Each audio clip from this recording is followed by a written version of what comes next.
Let the proud but dying nation kiss the last generation. It's the year of the pill, age of the gland. We have landed on the moon, but we'll clutter that up soon. Our sense of freedom's gotten out of hand. We kill our children, swap our wives. We've learned to greet a man with knives. We swallow pills in 4s and 5s. Our cities look like crumbling hives. Man doesn't live, he just survives. We sleep till he arrives. Love is a corpse, we sit and watch it harden. We left it oh so long ago, the garden. Out of tune, profiting from the word, next on So What?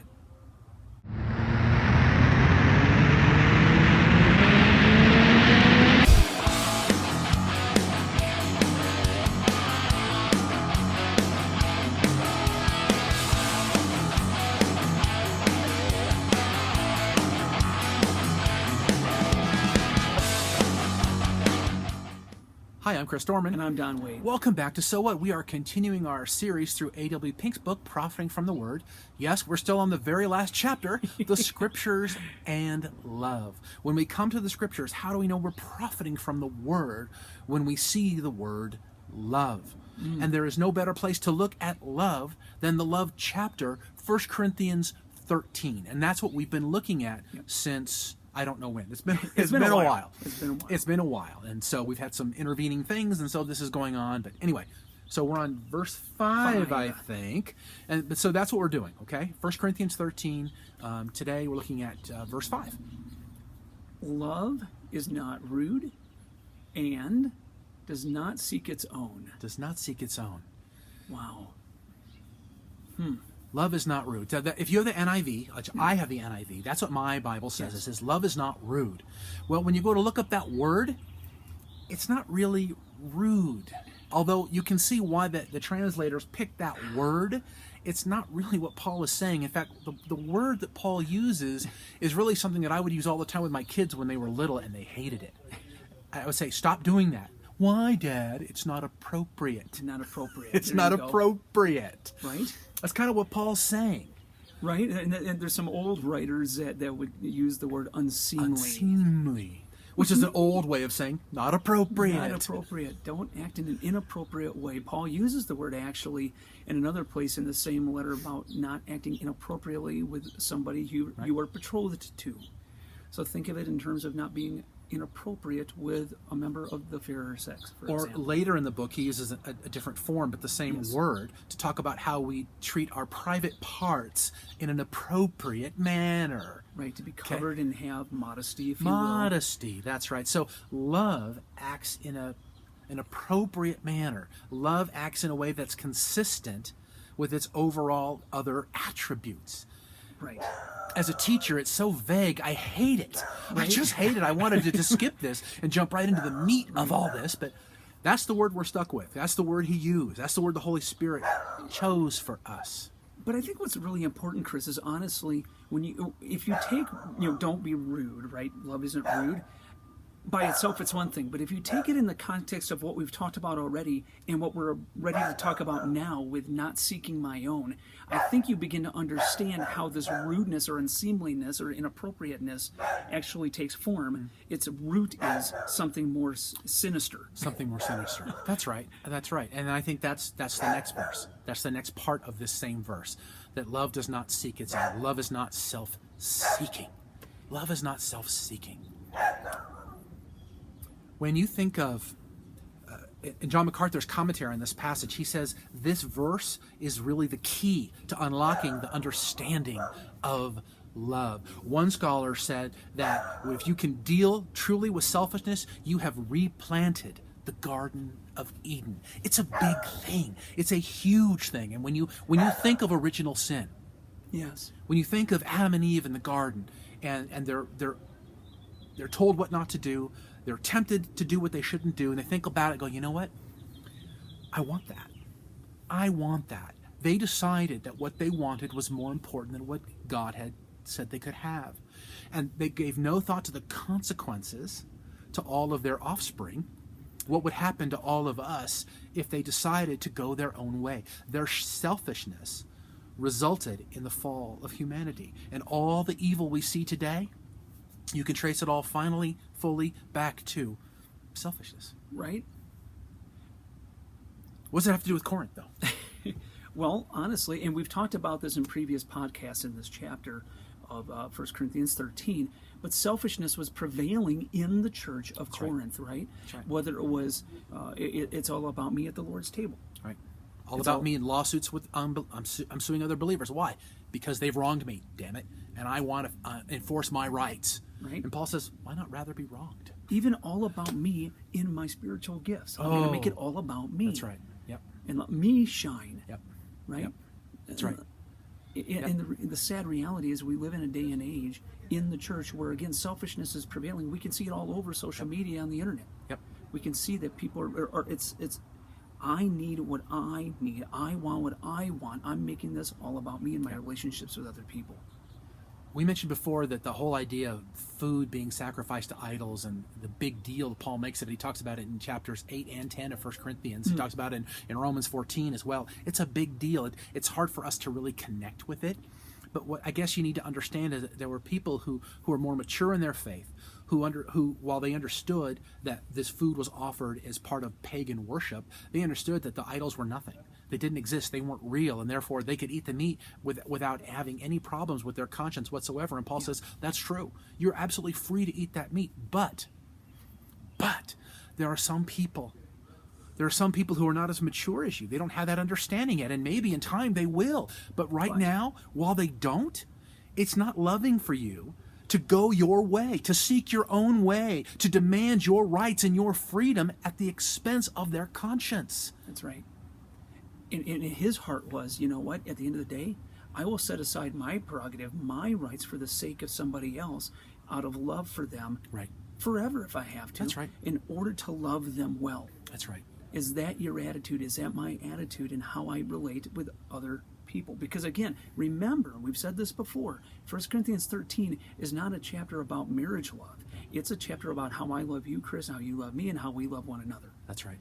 Right, in the body of Christ. How does one man love another man? How does one woman love another woman? How does a man love a woman in the context of the church? Brothers and sisters in the church. That's right. So how do I love each other? How do we love each other in a selfless way? Right. What's behind everything going on in the Corinth church is selfishness. It's all selfishness. And self-promotion. Right. Right? Unless you think this is a problem from 2,000 years ago, friends, nothing could be further from the truth. Someone posted this on Facebook last night. I'm just going to post this up here for you right now.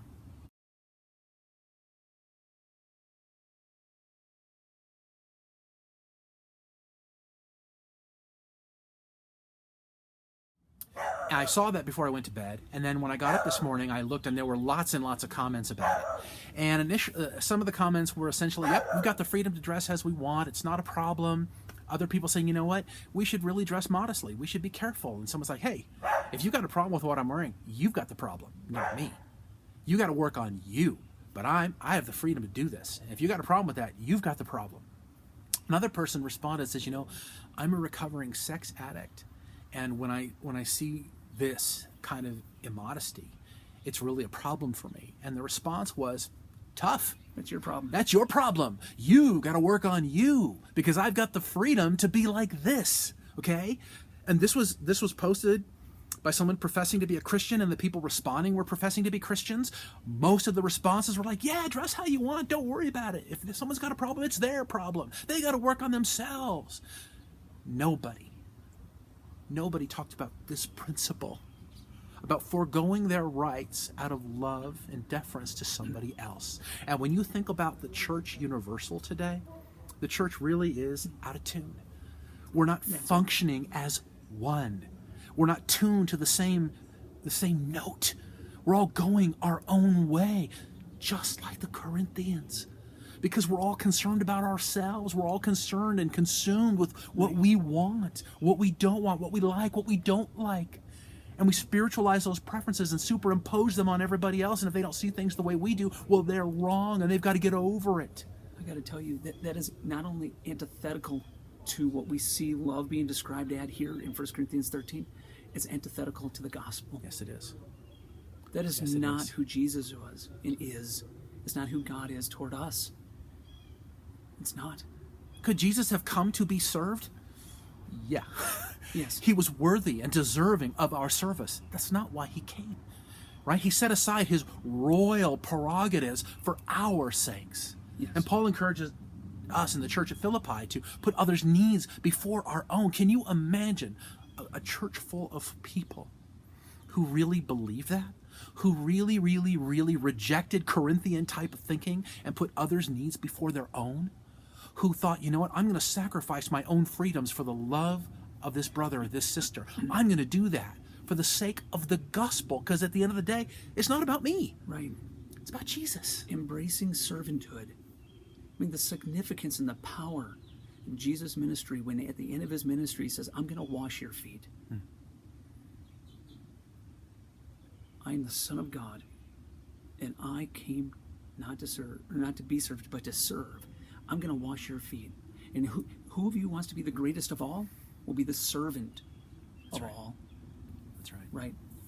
Where I can, Paul, the man who, other in my mind, Chris, other than Jesus, really reflected probably in the most powerful way what it means to set aside your prerogative, to set aside your privilege, to set aside your advantage for the sake of others. It was Paul. Yeah. It was Paul. He was the man.